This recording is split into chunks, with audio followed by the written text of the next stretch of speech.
আপনাকে কোটি টাকার লোন শোধ করতে হবে না? হ্যাঁ, তো আপনি আমাকে টাকা দেবেন? না, তবে টাকা পর্যন্ত পৌঁছাতে রাস্তাটা দেখিয়ে দেব। চাচা, আপনার নামে একটা পার্সেল আসছে।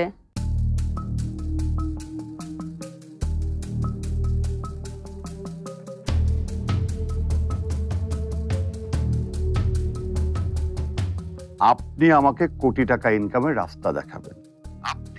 শুনেন, পার্সেলটা ভালো করে দেখবেন কিন্তু। এটা আপনার প্রথম পুরস্কার। মানে